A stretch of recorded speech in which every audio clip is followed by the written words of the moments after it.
These are the synths that I would buy if I started making electronic music in 2024.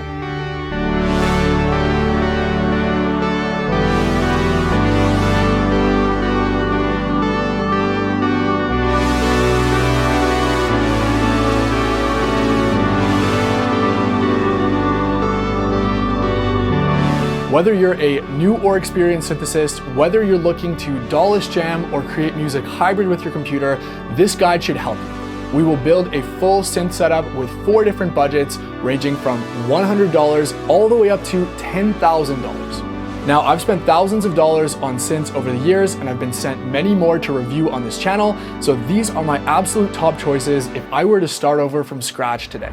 Just remember, the golden rule is that it's the musician, not the gear, that makes great music, so you can absolutely make excellent quality, professional quality music with any of these 4 setups. A final quick note, there's already great videos covering which DAWs, audio interfaces, and mixers to buy to record your synths, so I'm gonna leave those out of the equation. But if you want my opinion anyways, you cannot go wrong with buying a cheap Behringer UMC 1820 interface with 18 inputs and 20 outputs. It will last you forever as you get more synths, and it works great for recording your synths into a DAW of your choice, like Reaper, which is free, Logic, the one I use, or Ableton, the industry standard, so you can mix with your computer then. This video is not sponsored, nobody is paying me to say anything or include anything on the list, so if you do like this video and you do want to pick up something from the list, please consider using my affiliate links below. They cost nothing extra for you, and they give me a small kickback commission to help me keep making videos like this. With that out of the way, thank you so much for watching. Make sure to like and subscribe if you enjoy, and let's get started. For our first budget, we're going to limit ourselves to $100. For our $100 budget, we are going to be significantly limited, so at this price range, I would recommend getting free VSTs and a simple MIDI controller to control them. For free synths, in my humble opinion, nothing on the market can top the duo of Vital for wavetable digital sounds and UHE Terrell for lush virtual analog sounds. Vital is one of the most powerful synths today, and the only difference between the free and paid version is more presets and wavetables, and since we want to learn sound design, 75 presets is a great starting point that we can build off from there as we learn. Similarly, UHE Terrell uses a lot of the same technology as their flagship Diva virtual analog synth, which is one of my favorite VSTs ever, and is completely free. It sounds absolutely lush. Here's a track that I made using only 1 instance each of UHE Terrell and Vital.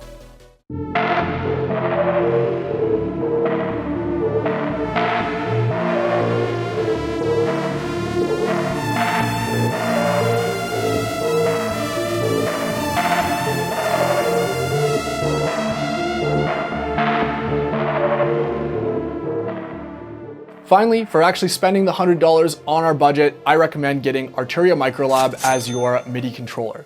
Now, not only is it a solid MIDI controller with pretty good build quality, but it actually comes with more included sounds, which is really important when our budget is this limited. It also comes with the light version of Bitwig, which is what we're gonna have to use at this budget for sequencing our synths together. Our next budget at this range is going to be $1,000.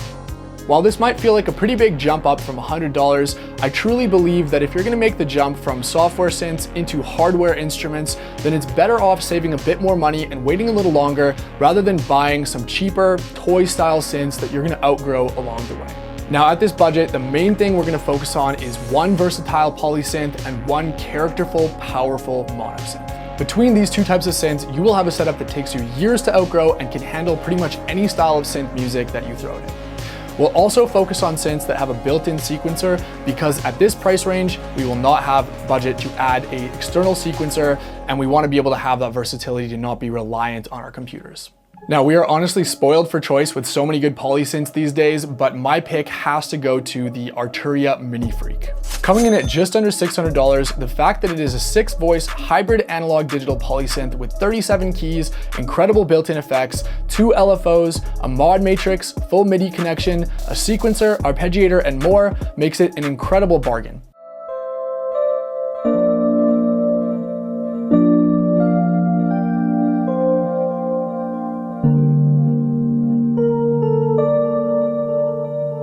A second choice here would be the Minilog XD, which I'll include as well if you want to stick to full analog, which I understand is important to some people. With the Mini-Log XD, you do get full analog oscillators as well as a really cool digital multi-effects oscillator, but you also do lose out on a lot of the powerful features of the Mini Freak, like the mod matrix, the more deep oscillator types, and most importantly, you only get 4 voices to play 4-note chords instead of 6 voices.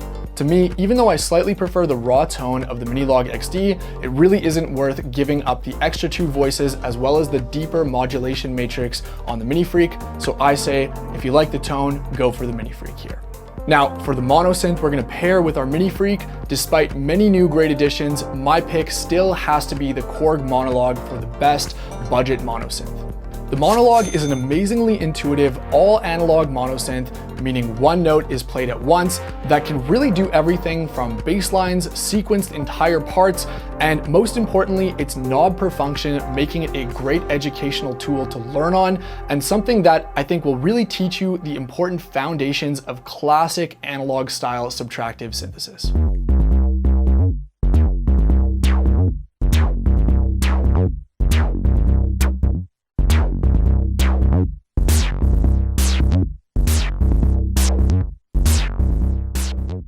The only thing that the Monologue is missing is any built-in effects, so I would recommend, if you can find one used and save some money, to grab a cheap pedal like an analog delay pedal to pair with the Monologue to really open up its sound. For our next budget, we're gonna jump all the way up to $3,600. Now, this again seems like quite a big jump, but in my opinion, this is really the next tier where you really wanna look at the flagship synth market. A flagship synth is something that sounds great, has a ton of extra voices, so you don't ever feel limited or run out with voice stealing, can do almost any genre and sound, has the ability to be multi-timbral, and has tons of hands-on control, so you feel like you're piloting a spaceship rather than menu diving through limited features. While in this tier, we have lots of great options like the Hydrasynth Deluxe, Arturia Polybrute, Prophet Rev 2, and more, my pick here has to be the Summit because of its whopping 16 voices, its fantastic built-in effects section, its really great UI, great build quality, it can act as a master controller for all your other gear, and it's multi-timbral, meaning you can play 2 parts at once and you can sequence it as 2 separate synths. So you're really getting 2 synths in one with the Novation Summit. It can do wavetable, it can do virtual analog, it can be used as an external effects processor, so you're also kind of getting a multi-effects pedal with it. It really is one of the best overall bang for your buck synths around, even if the price might seem high at first, and it served me faithfully for years as my main studio workhorse flagship until I upgraded it with something else that we'll hear about later in the video in the very last budget section.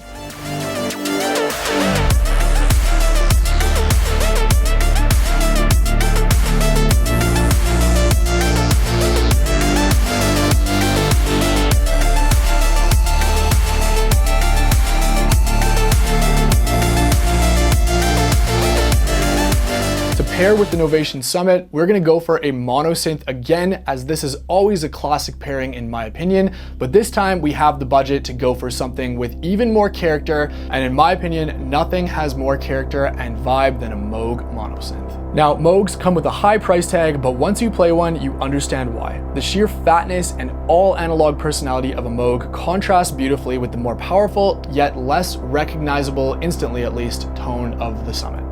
Now, my first pick for a Moog synth to pair with the Summit had to be the Moog Sub 37, but even scouring the used market, that would put us over budget, so I'm gonna go for the Moog Grandmother.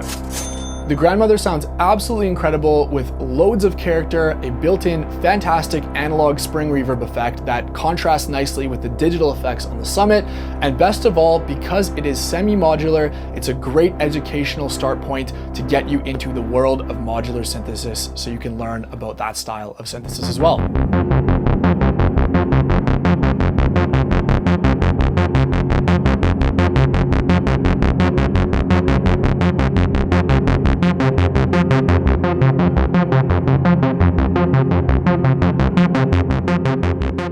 Now, to finish up the last of this budget, I want to add a master sequencer that we can use to sequence our synths together, because that really is quite important if you want to jam live.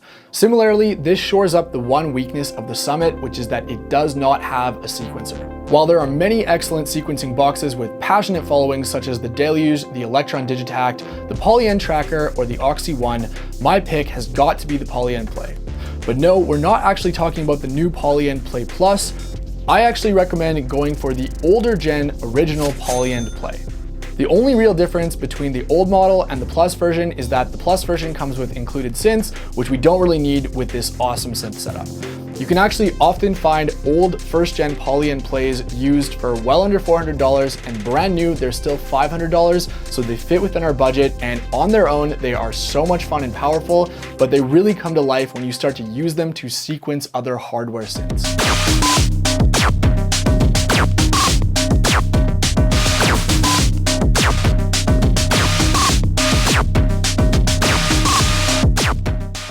And quick note, we aren't even talking about drum machines in this video, as that's a separate topic, but most of these master sequencers, including the Polyend Play, are what are called groove boxes, which means that they actually have included drum sounds and other samples in addition to being able to sequence our external synths. This makes them a fantastic piece of gear on their own and really builds out the ability to go from just instrumental synth music to making full songs with entire band arrangements. Now, if you know you don't have any interest in live jamming and you just want to sequence your synths with your computer, then instead of the Polyend Play, I would recommend getting a really good quality reverb pedal like the Empress Reverb or the Strymon Big Sky. Now, I know the Summit has great reverb, but you can never go wrong with having a really high quality external reverb unit, as oftentimes, with the exception of the Summit, reverb is one of the worst effects that is built into most synths.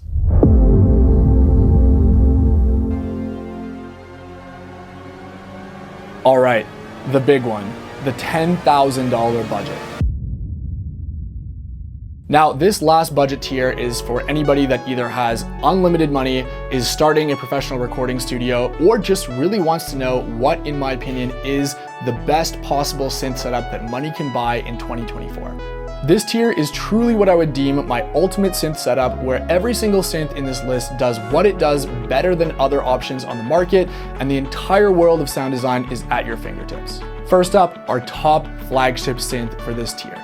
Now, earlier I alluded to the fact that the Summit was my main studio workhorse until I upgraded it to something, and that something is going to be my top choice and my main flagship synth for this tier, the Groove Synthesis Third Wave.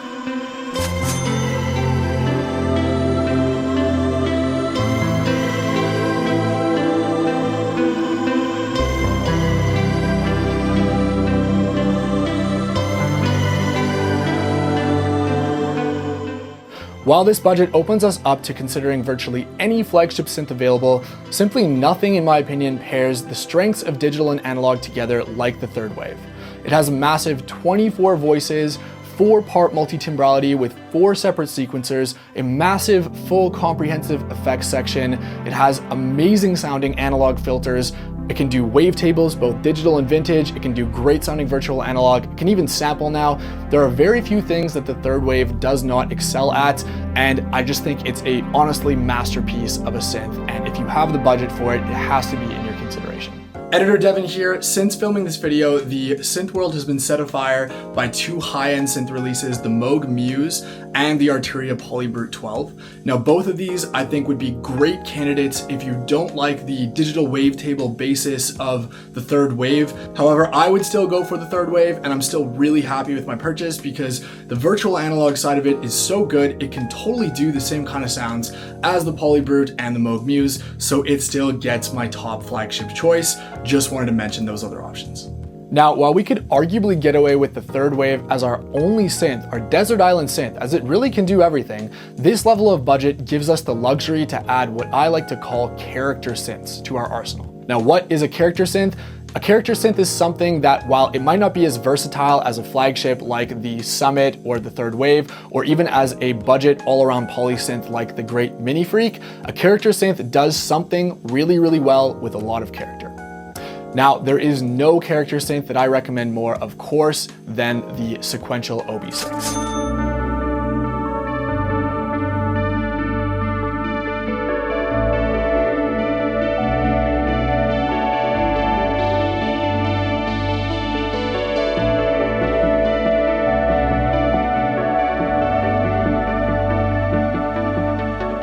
The OB6 is my second recommendation for a synth to add in this budget. Now, the OB6 does something better than any other synth I've ever tried on the market, and that is this beautiful feeling of melancholy, and nostalgia. It sounds almost fragile, and some people think it sounds thin, but we've got the third wave for those classic, warm, Prophet-style tones.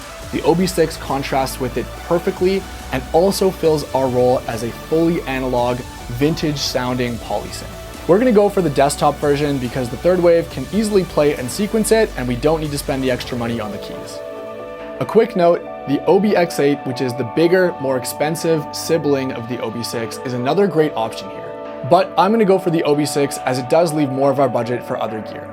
If you only wanted arguably the ultimate two polysynths and nothing else at this tier, you could definitely not go wrong with spending your whole budget on the third wave paired with the OBX8. Continuing our philosophy of being able to add luxury character piece synths at this tier, the next thing we're gonna add is of course gonna be a mono synth, and yes, again, we are going to turn to Moog. This time, however, we do have the budget to look at one of the more expensive Moogs, so my recommendation, I hummed and hawed between the Subsequent 37 and the Matriarch, but I'm gonna go for the Matriarch in this setup.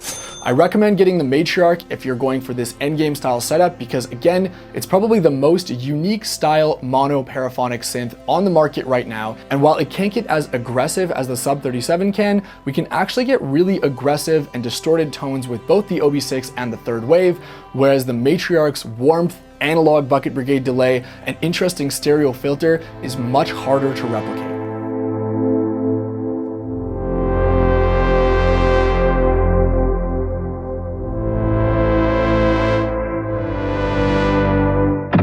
So what will we get to fill out our last part of the budget for this tier? Well, in my opinion, you can't go wrong, as I mentioned, with adding a reverb, and there is no better reverb on the market right now, in my humble opinion, than the Meris Mercury X. The Meris Mercury X feels like it was designed with synthesizers in mind, as it goes way beyond the traditional reverbs that would be included on your typical built-in synth effects to being able to create some of the most incredible, complex, and otherworldly spatial effects that you will ever hear.